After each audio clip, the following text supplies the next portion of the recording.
Hello, everybody, and welcome into Speaking Steagles, the premier Pennsylvania pro football podcast. I am Nick Vete. He's Ricardo Martinez Paz. We have an episode with two teams atop their divisions that we have to discuss. The Eagles getting a victory against the Rams, remain atop the NFC East, and the Steelers somehow finding a way to scratch out a victory against the Ravens. And now we're in first place in the AFC North, believe it or not, even with like a negative 31 point differential or something like that. But that's besides the point. We don't need to talk about that. What we do need to talk about is the fact that it was Ricardo's birthday yesterday. Happy birthday, Ricardo. 23 years old. How you doing, man? I'm good, man. Crazy weekend of sports. Again, talked about it last week. It's a great time for sports. Hockey starting today, basketball in like 2 weeks. So, I'm good, man. How are you doing? Doing well, man. Doing well. Great time in sports, no doubt. Like you said, hockey's pucks dropping tonight on the season. Sidney Crosby going up against the kid wonder Connor Bedard tonight. So I'll have my eyes on that to a certain extent, along with playoff baseball and no football tonight. But jam-packed time in sports and busy time for both of our teams, both playing this week. For the Steelers, it was their final game before the bye week. So, because they're going into the bye, let's talk about the Eagles game first. Then we'll talk about the Steelers, and then we can circle back around to previewing the Eagles game at the end. So let's open up things with the Eagles. And they went out to LA and got the victory against the Rams. Why don't you give us some of your takeaways or things that you kind of noticed from this game, breakdowns from this game? Yeah, so it was a pretty, I want to say, convincing win because the offense. It felt that way. That's a good way to describe it. Yeah, and I'll start with the offense because it almost looked like, the 2022 version, that really dynamic offense that just really moved the ball well. And, that's exactly what happened on Sunday. They had 454 yards of offense. And third down, this was their best game by far. They were 13 of 18, so that's 72% conversion rate. And they also dominated the time of possession, which they didn't last week against the Commanders, but 37 minutes overall, a little bit over that. But Jalen Hurts had, aside from really one bad interception and maybe a couple missed throws to Quez Watkins, it was probably his best game. 303 yards, 65% completion percentage, a passing touchdown, I should say. He also kind of returned to that MVP form with his legs too. 15 carries, 72 yards, and a tush-push touchdoach, which I'm just going to refer brotherly to shove. Brotherly shove. I'm team brotherly shove. I'm actually, this is a very important question. Which nickname do you prefer? Because I'm all in on the brotherly shove. No, I love the brotherly shove. It's just, because people are lazy. And so, you kind of want to go with the shorter things. Sometimes just go with the tush push. But no, I love the brotherly shove. That's all right. I like them both for their own reasons. But so Jalen Hurts returned to kind of that MVP form of last year. Dallas Goedert had a huge bounce back game after, we've been talking about the last couple of weeks, like where has he been in the offense? And on the first drive alone, he had 4 catches, finished with 8 overall, 117 yards, a touchdown. So good to see, Brian Johnson and Nick Sirianni getting him involved early, especially.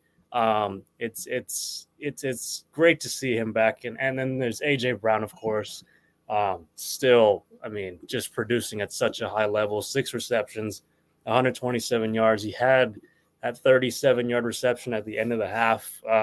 The Eagles had 33 seconds left on that drive when the Rams scored, and they still went down the field.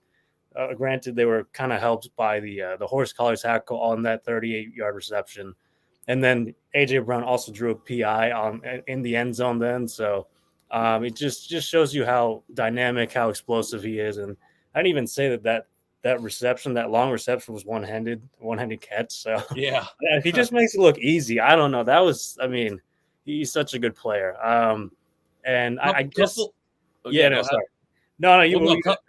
Couple things I just want to touch on that you kind of brought up before we keep going here that I just want to kind of dig a little deeper and get your opinion on. So, you talked about this being like the Eagles, probably their best game offensively so far this season. I think that they definitely looked probably as good as just the pure eye test before you even dig into their total offensive stats and stuff. And you talk about Jalen Hurts, potentially his best game of the season. That interception, I mean, the announcers even brought it up on the game. Like, I think there might have been some miscommunication that was, Hurts thought that was going to be more of a back shoulder and the receiver was going more for a fade type throw. So maybe a little bit of miscommunication. I don't know. But as far as like what you saw from this game, I also thought it was pretty apparent that they were doing most of it. I mean, granted, I know Hurts still rushed. It was his best rushing game. I think Swift still went for like 70 yards or something, but it felt like they were really doing it through the air too. So I'm curious if that.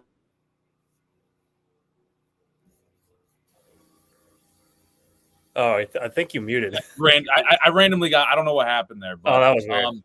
But did that quell a lot of your worries that like, hey, this Eagles offense can still do it through the air even when they're not, necessarily running the ball for 120 yards like we've seen them, do it there with DeAndre Swift in past games. I mean, this was a pretty good Rams defense, and I mean they also quieted Aaron Donald for that matter. So he had I don't think he logged. Yeah, he didn't log a pressure or a sack. That's huge. So the offensive line, and that was with Sua Opeta in there as well. Yeah, exactly. I was going to say he deserves a lot of credit too for stepping in and not really missing a beat.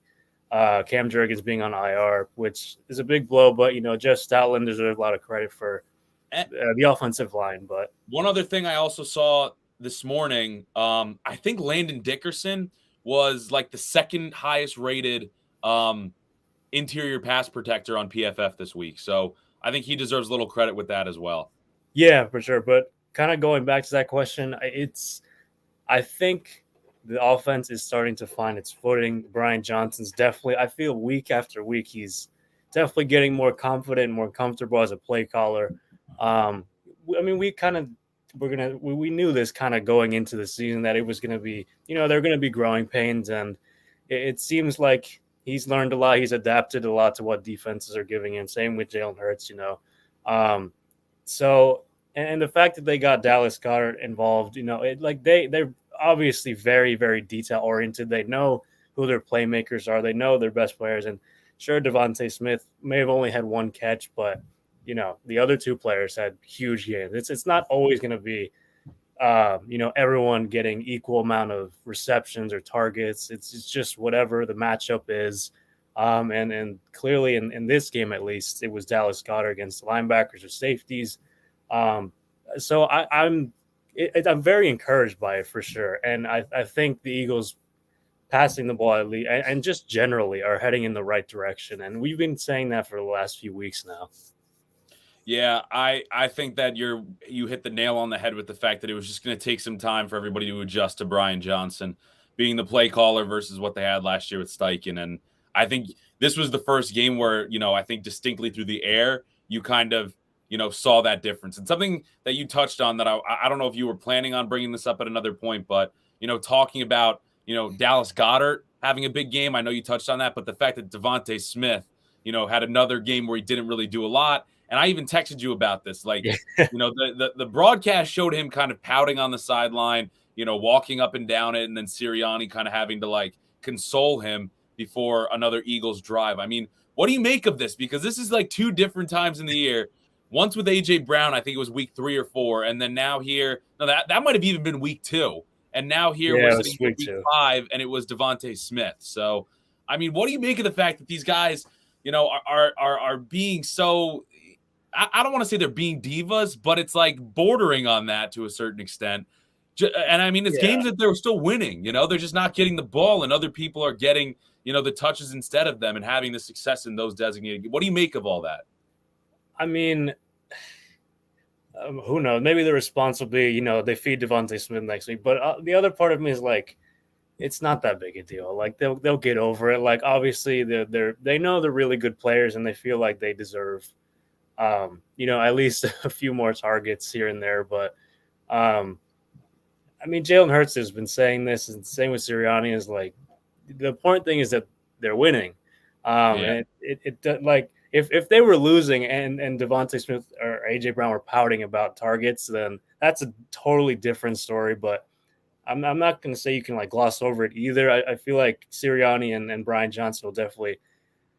I feel like they take a lot into account. They certainly take those things seriously, but it's just maybe this will be an every other week sort of occurrence, but I don't think this is necessarily a toxic thing. I think it's just because they know that they can contribute more, and just across the board. I mean, at least Dallas Goddard hasn't really been doing that, but Yeah. I'm sure in meetings and things like that. I mean, they just know they're really good players. It's they just want the ball and want to like feel like they're making impact on the game. That's kind of if I were Devontae Smith and if I'm only getting like 2 targets, I'd probably be kind of feeling similar, but I don't think it's that big a deal, honestly.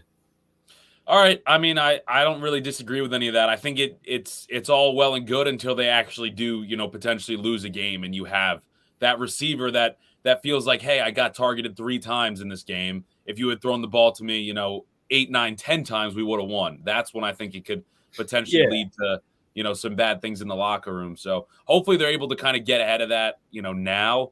And, there's a right. way that you can kind of explain it to those guys like, hey, we recognize how good a receiver you are, but we've also got, Goddard and, this other receiver and DeAndre Swift, who we have to feed, 15 to 20 touches a game as well. So Yeah, there's a lot of wealth. There's a lot of mouths that have to get fed on this Eagles offense, which, yeah. I mean, I guess still at the end of the day, that's a good problem to have. And, you knock on wood, but you never know when an injury is going to pop up. And then all of a sudden, the guy who's getting 3 targets is consistently now getting 7 targets a week. So, Yeah, exactly. I just want to touch on one more point on the offense that yeah, the red zone is still an issue. I was going to ask you about that. Yep. Yeah. I mean, last year they were third best in the league. Now, currently they're sixth worst in the league.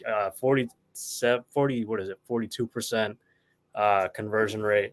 I think they were 2 for 6 in this game. They were, yeah, 2 for 6. And even on the second half, there's 3 second half drives. They got into the red zone, all 3 of those drives. They only got 6 points from it. I mean, I don't know. That's the one constant issue that's been, kind of lingering throughout this entire season. And I mean, if you look back at some of the games, like maybe the Bucks, you could have put them away a bit earlier in the game. The Vikings, same deal. You probably could have put them away. I don't really know why they're struggling this much because they have all the talent. They have, a really good offensive line that you would think maybe at least go to the basics and run the ball down their throats and just punch it in that way.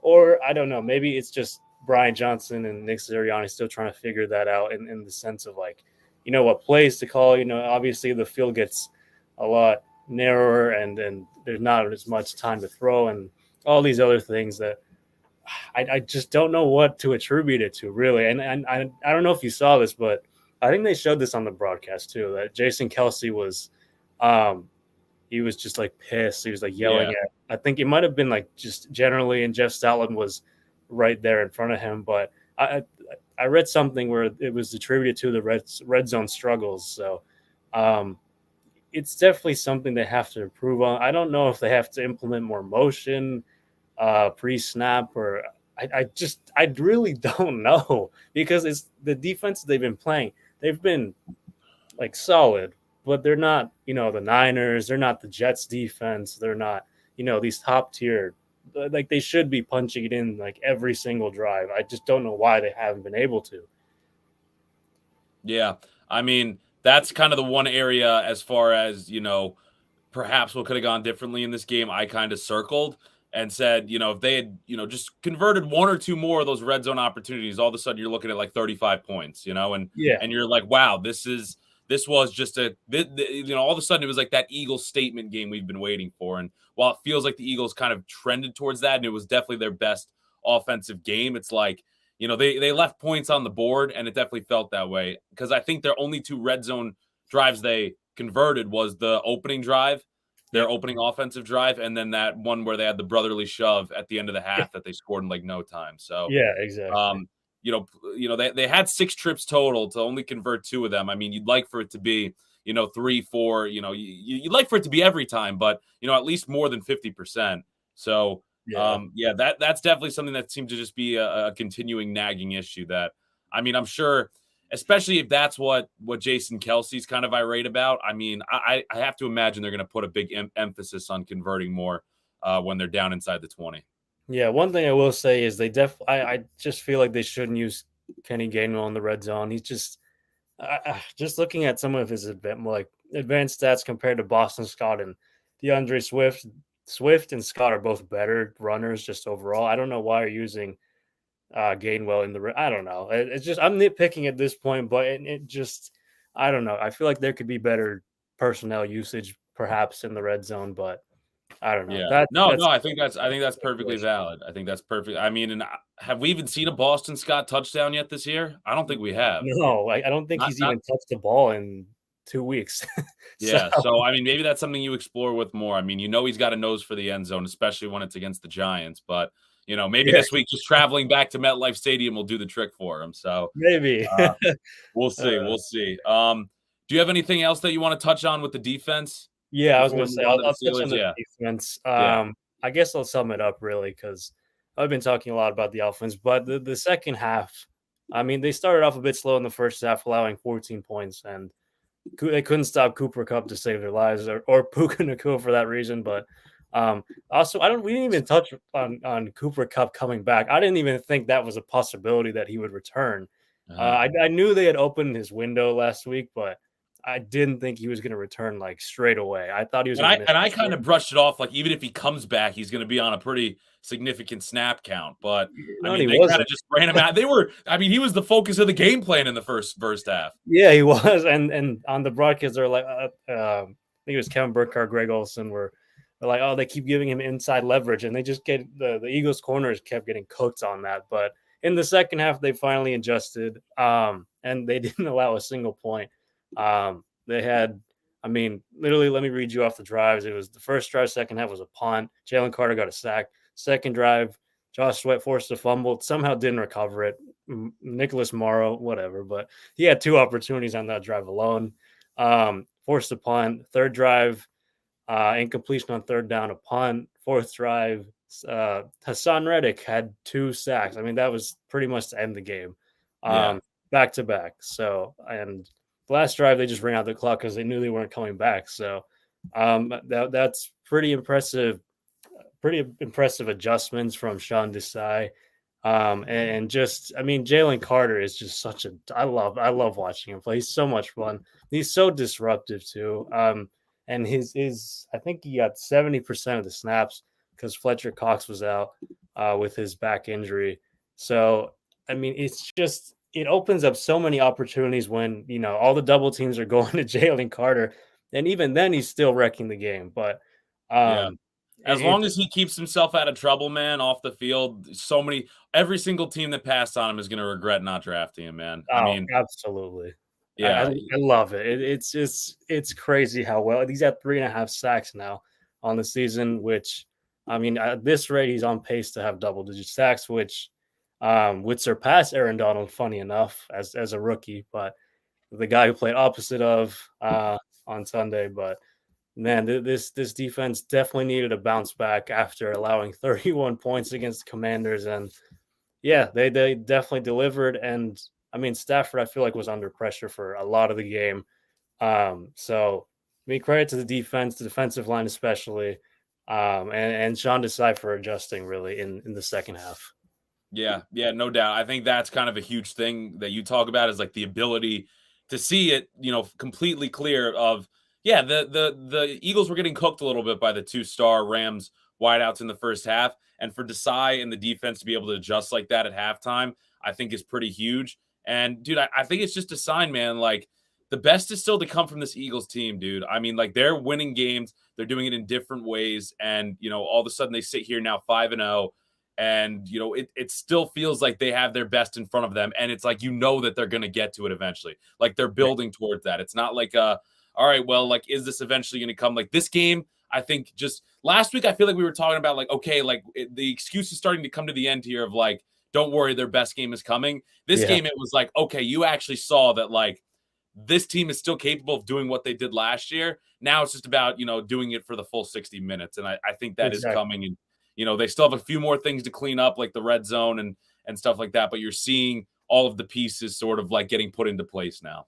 Yeah, that's a really good sign. And yeah, you pretty much summed it up perfectly, saying, I mean, this is where you actually saw the progress. This is where it's like, yeah, they actually are starting to put it together, and then they're looking much better on I mean, in all facets of the game, really. So, yeah, that's especially when you got the Jets this week, and then you're getting to the Dolphins. Then now you're getting to the really difficult parts. So, yeah, well, Yeah. just hope you can build off, and then and really play at your best in the coming weeks, hopefully. No doubt, man. No doubt. So we will transition now over to the Steelers. My first big takeaway, dude. I mean, like, I can't believe they won this game, dude. I was Yeah, kind of telling myself, you know, all throughout the fourth quarter to a certain extent, it's like, Nick, it's okay if the Steelers like lose this game. Like they should be down double digits right now. Like the fact that they're yeah, even in it, like maybe they can find a way to scratch out a victory. Like I just kind of like telling myself, like, be okay when the letdown comes, yeah, be okay when the letdown comes. Because, dude, I mean, I wrote them all down here. This is what I could remember off the top of my head and just from like, closely looking back at things. But the Ravens missed opportunities has to be my biggest takeaway from this game. yeah, First half, I think the Ravens easily could have scored 20 to 28 points in the first half. yeah. Alone in the first half, you had the Zay Flowers drop on the Ravens' first drive, which would have at the very least put them into field goal range. Hmm. Bateman had a drop in the end zone. Mark Andrews had a drop in the end zone. Yeah, 4th and 2 at the end of the half.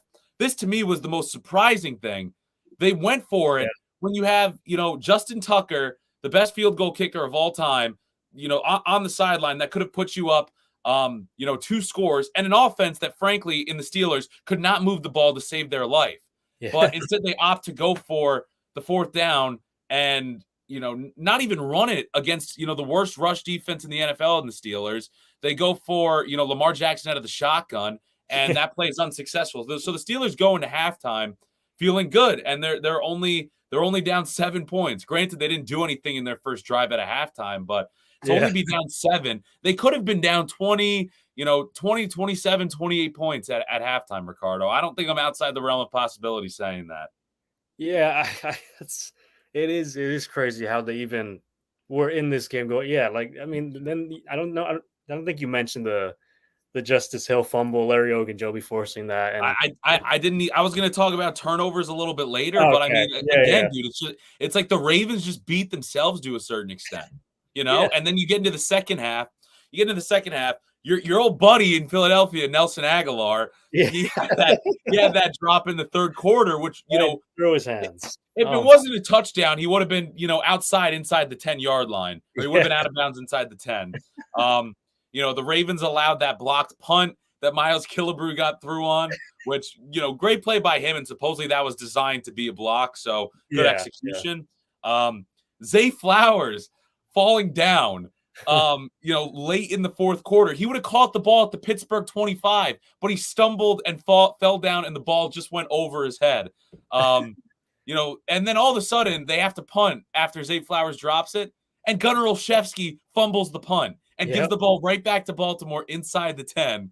And then just a bad throw from Lamar Jackson, good coverage by Joey Porter Jr. to get his first career interception against Odell Beckham Jr. nonetheless, on a 3rd down, and the Steelers are able to stay in the game.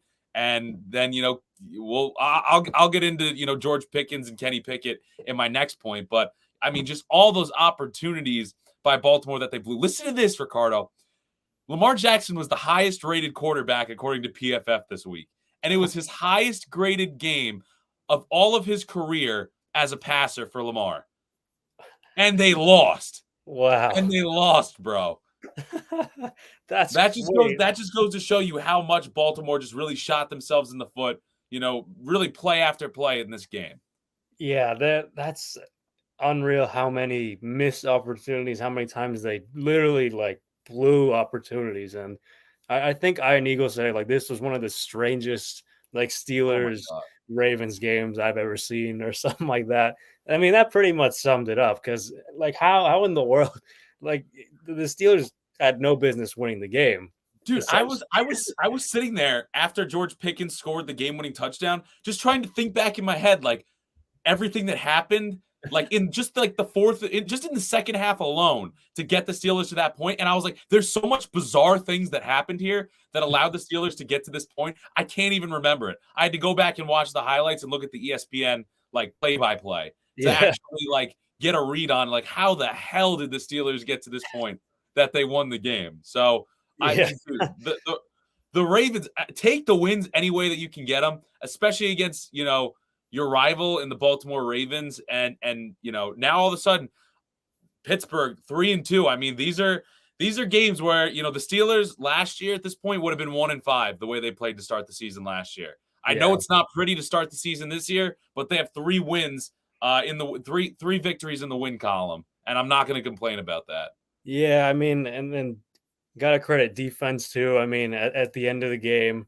I don't know if you're going to touch on that. I feel like you probably No, were. no, let's get into it. That was going to be another point. Let's just get into it.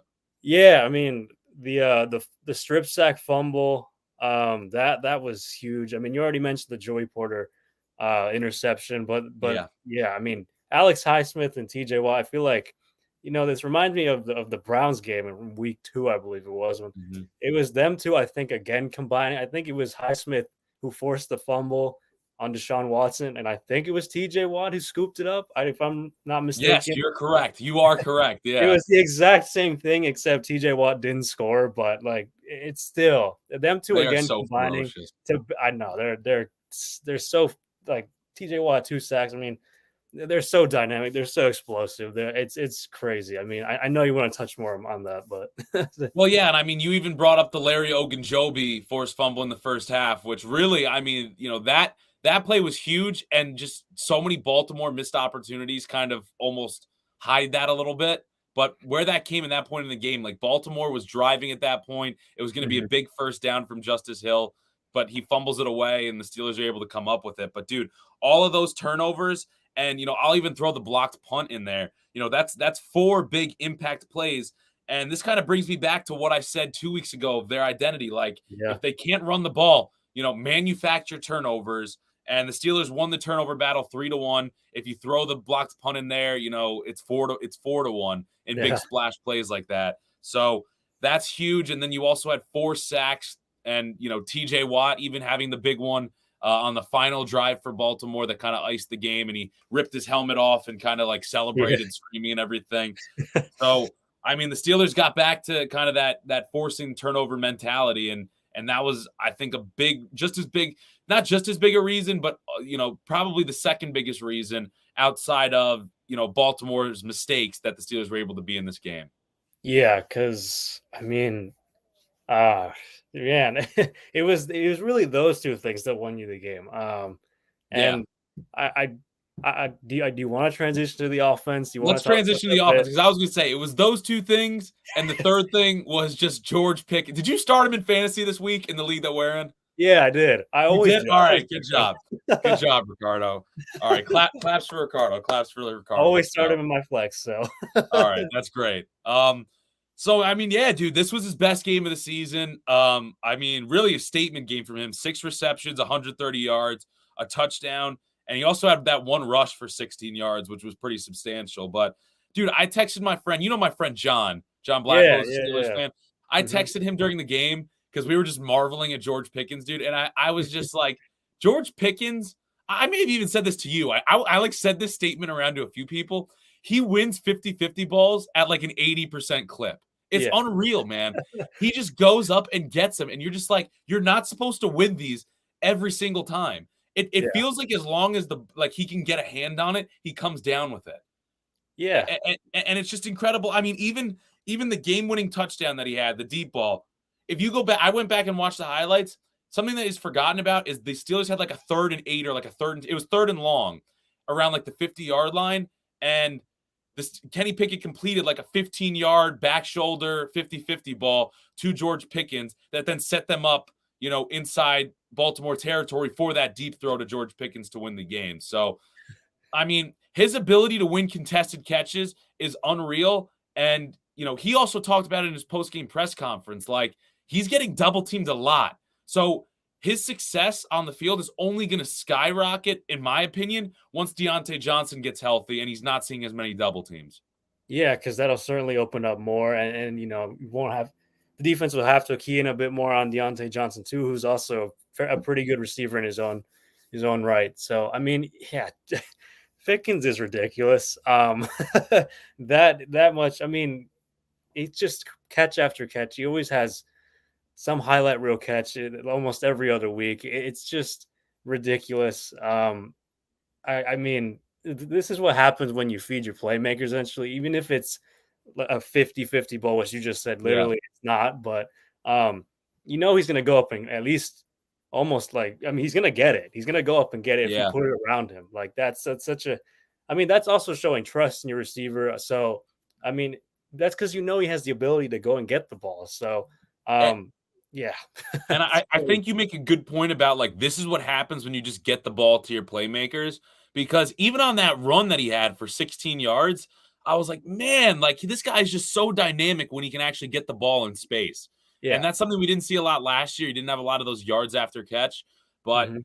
and obviously this was a running play, so it doesn't count towards that stat. But just to see him when he has the ball in space and he can make defenders miss, he's really dynamic. And I mean, when you talk about what the Steelers had on offense this week, I mean, no Deontay Johnson, obviously. Pat Fryermuth was out. Calvin Austin had to leave the game early with a concussion. Like, the defense, who else did you have to guard? Frankly, outside of making Yeah. sure George Pickens had a double team and he was still able to come down with 6 catches for, over 100 yards and obviously the game-winning touchdown. So, I mean, dude, he's a dynamic receiver, and I can't wait to see what happens, once they get Deontay Johnson back and he's not having to, deal with the extra attention all the time. So, props to him. I also thought it was funny. Did you see the video of like Matt Canada's reaction Yes, to I was gonna say that. Yeah. he was so like stoic and almost surprised when I mean, what was your reaction to it? Because I heard a couple of people interpret it differently of like kind of how he reacted to the game-winning touchdown. I don't know if it was like he was shocked they scored on that play, or if it was like, oh, I didn't call that play. It was Kenny Pickett who audibled it. I don't know, but like it was just why that reaction? If that were me, I don't care if I call that play or not. I'm like, yes, like we're in the lead. Like I don't Yeah. know, like it I was such a I I strange reaction.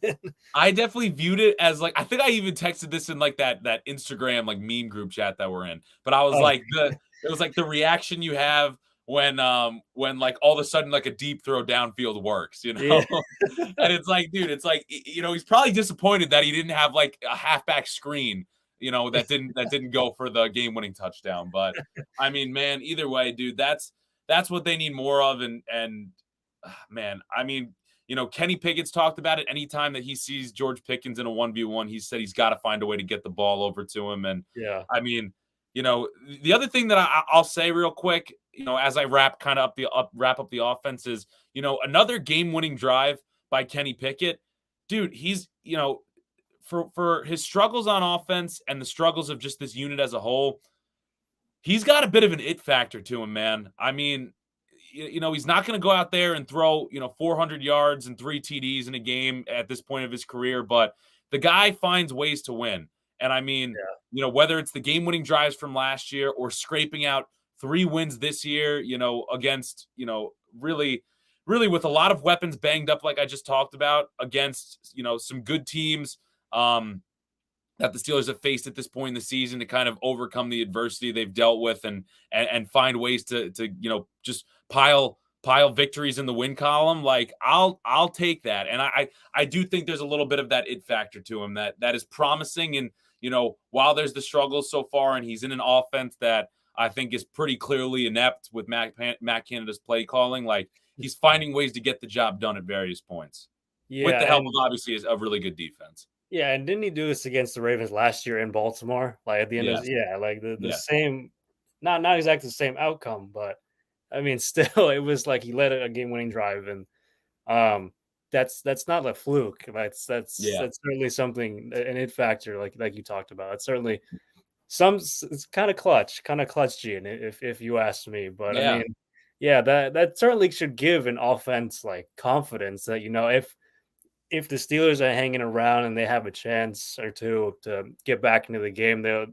I mean, odds are, Kenny Pickett will probably deliver and at least make it close, make it a game. I mean, that's at least reassuring. That's a big positive for all. Yeah, like you said, for all the struggles and all the terrible play calling and offensive scheming of Matt Canada, the fact that Pickett is showing that at least encouraging sign. I mean, he's always had really, it seems like, but it's not nothing. It's certainly significant to offenses at least, and maybe makes players around him better, even if it wasn't exactly he didn't have all his weapons at his disposal.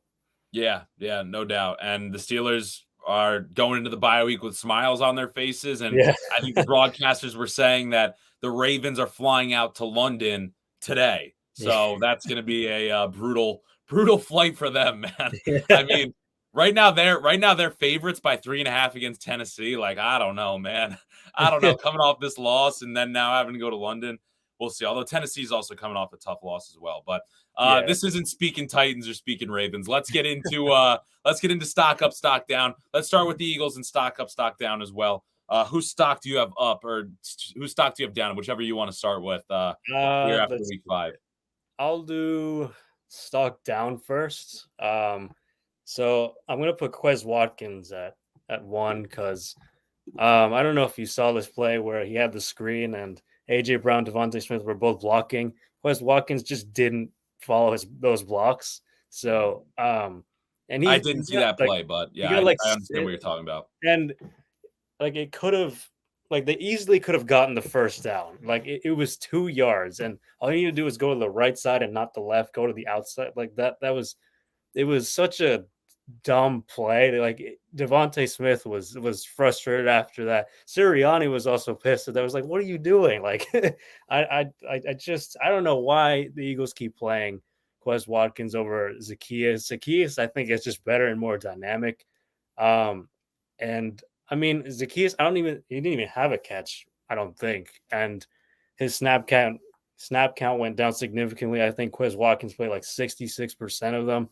And I know he's coming off that hamstring injury, but I just he's not better than Zacchaeus is. I just Yeah. think you have to play Zacchaeus more. But that hopefully they realize that because he's just a better player. And then my second one, Mario Goodrich. I mean, it kind of touched on it earlier about Cooper Cup, who's I mean, Goodrich didn't really stand a chance, and here we are like 2 weeks ago, he wasn't even playing, and Yeah. you sit Josh Jobe, and I don't really know what the decision make like why the reason is for that because Josh Jobe I think is a better player. Mario Goodrich, like he's not bad necessarily. It's just he hasn't really played very much. So stock down just because he didn't really play all that well. He allowed, I think, an 147 passer rating, which it definitely isn't good. So that's my Yeah, no, stock. not what you want. Not what you want. Yeah, so that's my two stock downs. Okay. Yeah. I mean, I don't really have much more to add to that other than, I didn't really analyze the play of Goodrich that much, but I agree with you on Zacchaeus. I mean, he was like the number 2 receiver for Atlanta last year. He's Yeah. shown that he can be a playmaker in the slot. And, I think you definitely have a steady presence there with him. I'm with you. I wouldn't mind him seeing more snaps over Quez Watkins at this point. Um, Sounds good. Who do you have for stock up? So I have three, and Dallas Goedert obviously has to be one of those. Yeah, no Just doubt. No considering the doubt. game he had, yeah. So his best game of the season by far, and it just need to keep him involved. I probably won't be as often. It probably won't be 8 receptions or like 10 targets, but he definitely deserves at least I would say 5 to 8 targets, something like that in a game. But um, you got to figure out also how to balance it out amongst the receivers, and especially if they're going to keep pouting the whole season. But that's I guess a good issue to have. Yeah, I mean, I'm kind of in the category of like, hey, if the guy's open and he's having a big game, get him those targets, And I'm Yeah, sorry, yeah, Devontae Smith, like this is just what's working. They're moving the ball and they're, finding ways to win games.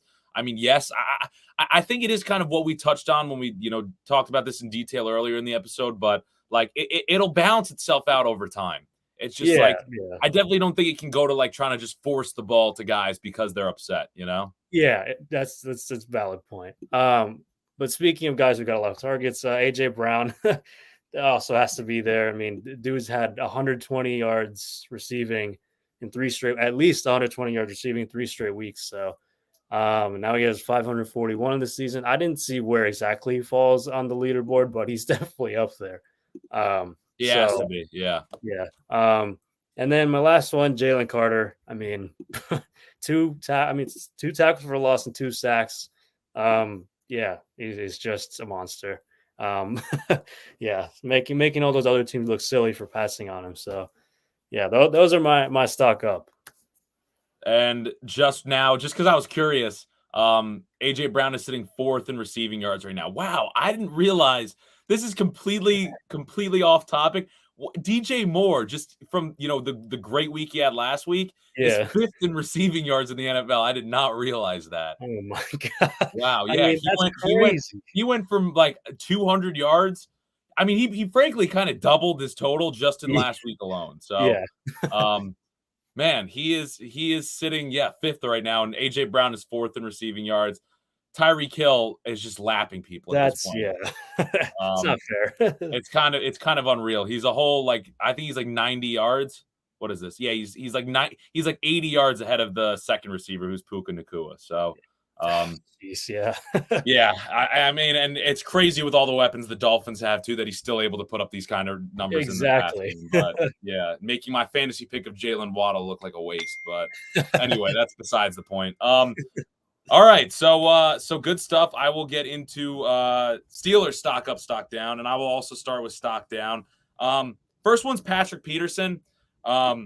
It could have been Levi Wallace too, but Joey Porter Jr. kind of came in the second half, and I thought that he exclusively came in and kind of forced Peterson to the bench. But from what I read, first he came in for Wallace, and then they kind of sent Peterson to the bench. But either way, Joey Porter Jr. going forward, I think is going to definitely see more snaps and is going to see more time on the field and more opportunity. He's pretty much practiced exclusively at left corner, which is where Peterson was lining up. So, honestly, while I give the stock down to Peterson, I think that this is going to benefit the defense as a whole, because then you're going to be able to see Peterson line up more as that slot corner where I think he's better. And also, I think, you can kind of move him around the field more and just kind of get him, onto the field in different looks, different opportunities, which I think is going to ultimately benefit this defense down the line. And Joey Porter Jr. just needs to see more time on the field. So, stock down to Patrick Peterson, but I think ultimately it's going to benefit the defense. Mm-hmm. And then my other stock down is Mason Cole, man. I've kind of been hard on this offensive line altogether, but I think I'm really narrowing in on him being, one of, if not the key reason for their struggle, specifically in the run game.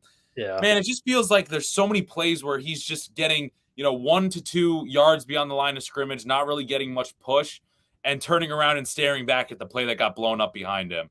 And I was talking with our mutual friend, Rob DeValise, who used to play, he used to be a center in high school. I think he won a state championship in New Hampshire as a center and everything. And, I was just like texting him during this game. I was like, what do you make of like Mason Cole? And he just said he felt like it was the guards that were helping Mason Cole more often than it was Mason Cole helping the guards. So kind of backwards to a certain extent. And I mean, I know there's injuries right now with James Daniels and Dan Moore Jr., even though Broderick Jones looked good just from the game itself. Not looking at any tape or anything, but it feels like Mason Cole is a little bit of a step below some of these other guys on the offensive line. So I have his stock down as well a little bit. Yeah, it's definitely. I mean, it's not like you really have any other options at center either. So yeah, no, they really honestly don't. They don't. Their backup is Nate Herbig, and he started at guard this week for the injured Daniels. So, and he really is a guard by trade too. So there's not really much you can turn to there. Did they try him out at center? I don't know. Did they try Herbig out at center? They did, but it was never any substantial amount of snaps. It was more of just like enough to get his feet wet in case Mason Cole got hurt. Like, I don't see a world in which they bench Cole for Herbig. So I think it just is what it is with Cole, unless they were to, make some kind of a trade. But other than that, I mean, it's just, hopefully he can get better. And I mean, he says all the right things. I always see him getting interviewed for articles and stuff after the game, but it seems like he's a good dude. He's just got to, get together, because he did look better last year, which is what's frustrating about it. Yeah, exactly. Yeah. stock up. George Pickens, talked about him a ton. His best game of the season. Obviously stock up. But outside of him, Jaylen Warren, man, he runs Yeah. with a ton of life, bro. Especially in the second half of that game, the Steelers really needed some juice on the ground, and 9 carries, 40 yards. He was just refusing to go down, man. Every opportunity where I thought like he was going to go down or maybe get pushed out of bounds, he just found a way to get some extra yards, whether it was with spin moves. He had that really athletic hurdle of the one defender. Yeah, that was Um, sick. so, dude, I mean, I think we're just going to continue to see him be a factor in this offense. And even with just 9 carries, I think he had 5 less carries than Najee Harris and still Yep. had more yards than him on the ground. So, Mhm. look for him to continue to be a factor, man. He's a little dynamo out there. Yeah, he's fun, man. He's like I was gonna ask you this actually. I was like, would you put Najee Harris in the stock down because Jalen Warren's kind of outplaying him, or I don't know. What's your take on that? I'm not going to put Najee in the stock down because I put like Mason Cole in the stock down. I Right. think those two things kind of go together to a certain extent, but I still think that Najee Harris is running with power. It's just a Yeah. matter of like he's got to get more push from his line. When he doesn't get Right. push from Right. his line and can't run in between the tackles, like he's just not going to be successful. Yeah. So he doesn't have the speed or kind of the one cut ability that we've seen from like I heard someone talking about this, like he almost wants to run like he's Le'Veon Bell with his stutter step and his one cuts, but he Mhm. just doesn't have the speed and the kind of acceleration to do that. Right. So he's got to just put his head down and run through the tackles. And when you're not getting any push, it's only going to be, periodic 2-3 yard gains with the, maybe occasional 10-yard run. Right. So Right. I'm That's not going valid. to put his stock down this week, but it's got to be on the radar. And then one last quick one, a combination, Quan Alexander and Landon Roberts, both combined for 14 tackles between the two. Both had big stops at various points in this game. I Mhm. think it was, you know, I remember Landon Roberts having a big third down stop on Lamar Jackson trying to rush for a first down, and then also the play before that Joey Porter Jr. interception. I think Quan Alexander just barely was able to stop. I think it was Gus Edwards or Justice Hill Mhm. from getting. If they had beaten Quan Alexander, I think it would have been a touchdown rush. But Alexander was able to kind of bring him down at the line of scrimmage. So Mhm. those guys get a stock up for me as well this week. Yeah, I mean that's pretty. I mean, again, they were off-season acquisitions, so um, pretty good showing at least on that front. I feel like I don't know. I feel like they can be good against the run. It's not consistent enough. But Yeah. this week they definitely showed up in big spots. And I think the reason I'm giving them the stock up more than anything is because of the kind of the timeliness of their tackles. And Yeah, Juan exactly. Alexander had a sack as well that came at a big moment. So, it's more that I really just don't expect this run defense to be, much better than it is until they get. I mean, again, we didn't really see Braden Fajoko get any time on the field, even though he had a jersey. And Yeah, until they get Cam Hayward back, I just don't see the run game improving substantially. Once Cam Hayward gets back and maybe they continue to get Keanu Benton on the field more, it can improve. But until that happens, I don't see them improving much. And even when they get Cam Hayward back, I don't expect them to be a top 15 unit against the run. right. I just hope that they can go from being in the cellar of the league to maybe top 20 would be my hope. Yeah, yeah, for sure. That's definitely Yeah. reasonable. So that's where we're at. Let's preview week 6 now. The Steelers on a bye. So, currently sit first in the AFC North Yeah, somehow that's where we stand here. And really the AFC North is wide open at this point with the Bengals getting a win. And they'll just be watching the Ravens, in London, and obviously the Bengals and Browns playing back in the US to see kind of what else happens in this division. But right now, I think this bye came at a perfect time for the Steelers where they kind of gutted their way to 3-2, going into the hmm bye week with a big win against a division rival that they really, shouldn't have won. And now they kind of have the extra week of preparation for the Rams in week 7. So I think Kenny Pickett even said this comes at a pretty opportunistic time for them, and they'll try to take advantage of the extra week off. But the Eagles do have a game in week 6, so let's discuss a little bit about what you're looking for in this matchup, Ricardo, as they'll be playing at MetLife Stadium, familiar territory, but against the Jets. yeah. So, yeah, it's gonna be. I mean, okay, so the first thing, the most obvious thing I'd have to say is you gotta stop Brees Hall because that dude can break off for a long run like it's no one's been. It's crazy how often he does it. It feels like at least. Oh, I mean, at least I remember a few of them. He had one against the Chiefs, had one this past week against the Broncos. He just is so dynamic. He's so explosive. So that you got to key in on him. And the offensive line is also kind of dealing with injuries. They just lost Elijah Vera Tucker for the season, which is a huge blow for them. And he's probably one of their better offensive linemen too.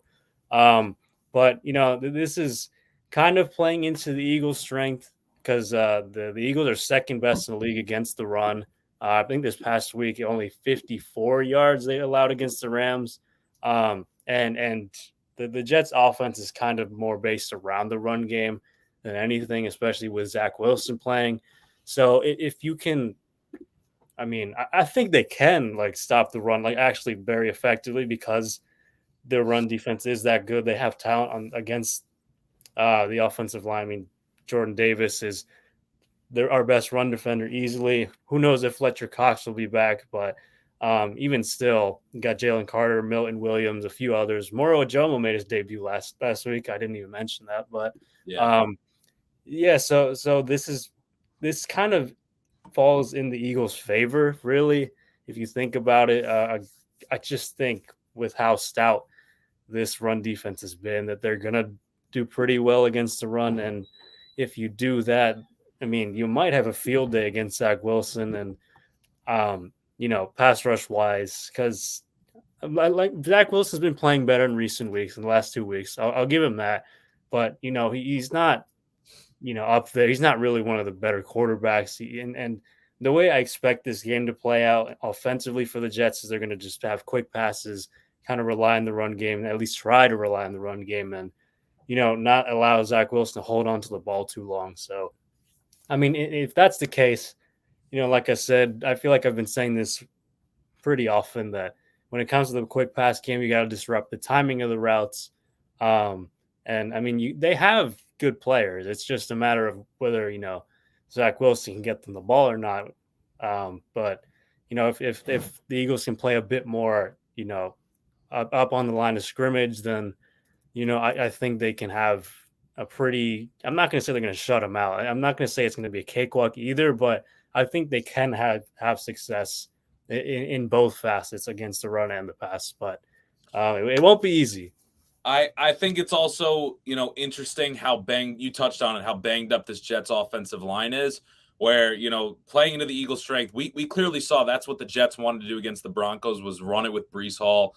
Robert Saleh even said, like, there's no more snap count on Brees Hall and how many touches he's going to have coming off the injury. So, if that's kind of their game plan against the Eagles, I think that kind of plays into what the Eagles want to do.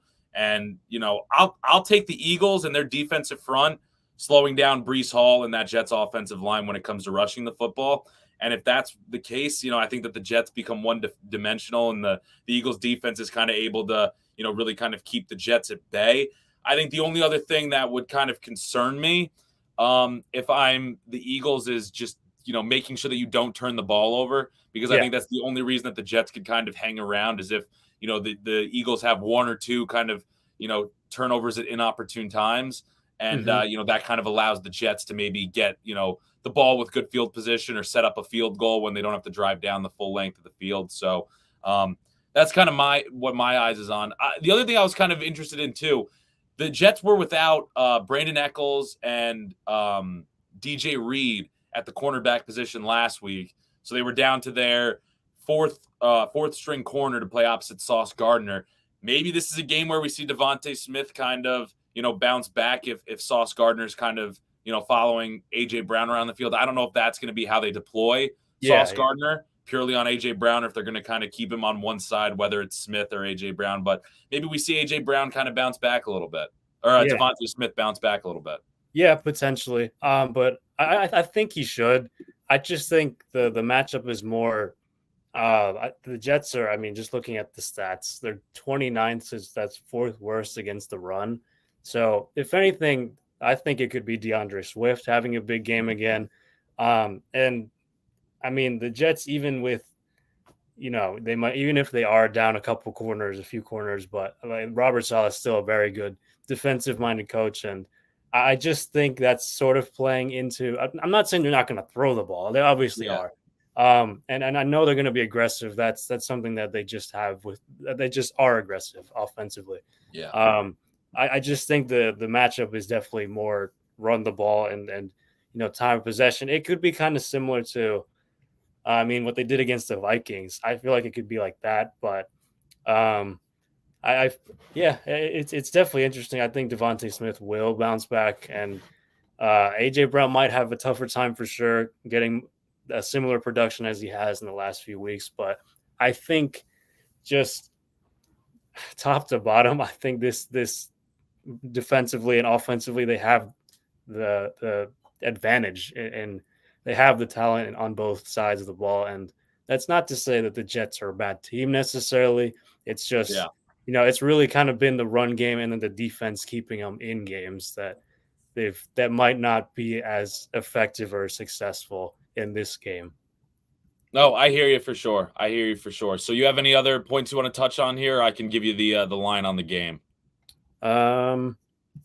Hopefully Boston Scott gets some more touches. I don't know. Like that's my thing, because he's definitely a good runner between the tackles. And hey, I mean, if they can kind of play on that Jets weakness for sure, get the ball to Swift and give Scott some opportunities. I mean, you kind of know what you have in Gainwell at this point as well. So yeah, I'm not opposed to that. The line on this game, according to FanDuel, is the Eagles are favored by 6.5. The over/under is 42. So Jets are home underdogs in this one by the Eagles. Vegas is saying 6.5 for the Eagles. What do you make of that line, Ricardo? I would take that. For once, I'm going to take the Eagles line. I feel like I've always guessed the Eagles spread wrong, which is, I don't know why, but do you have a score prediction? 23-13 Eagles. 23-13. That's pretty similar to what I had in mind. I'm going to go 24-17. So I also have the Eagles covering the spread here. So we will see how this comes to fruition. So both of us also have I think I have the over, you have the under. The over/under set at 42. But just for context, last week, Ricardo, you had the Eagles winning, but you got the spread wrong, and I also had the Eagles winning, but I predicted them to cover. So that's what it was. We were both obviously wrong with the Steelers because we both had the Ravens winning. But I guess I had a push because I had the Steelers covering. I had the spread was at 4 when we looked at it, and I had them losing by 4. So, so I don't know. We will see. Our scores are actually pretty similar. I could see there being a turnover that kind of sets the Jets up for an easy, opportunity, whether it's for a field goal that kind of makes it, maybe a little bit closer. But I don't see the Jets getting to that 20-point mark, and I think that the Eagles' offense will do enough to get them there. So, a game that they should win before, like you said, their schedule starts to become really tough. Yeah, I mean, and I also said before the season, if Aaron Rodgers were playing, I think this would be, this would have been the Jets winning their first time against the Eagles, but I don't think that's going to change. I think the Eagles, that's such a crazy stat to me that the Jets have never beaten the Eagles. It really is. It really is. And I don't know. But we're in lockstep here. We don't see it changing this time. So you got any final thoughts here, Ricardo, as we wrap things up? Nah, man, just go my Philly teams, Phillies, Eagles, everyone else, Flyers, whoever else.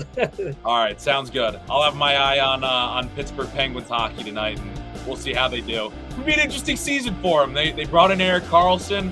I mean, they're rolling with Tristan Jarry in net, which I know some people are questioning, but we'll see. They're trying to get one more Stanley Cup with the old crew. We'll see if they can do it this season. Puck drops tonight. All right, Ricardo, man. I'll see you next time. Eagles playing this week. Steelers on the bye. Everybody else, thanks for tuning in. We'll see you next time. Peace out. Bye-bye.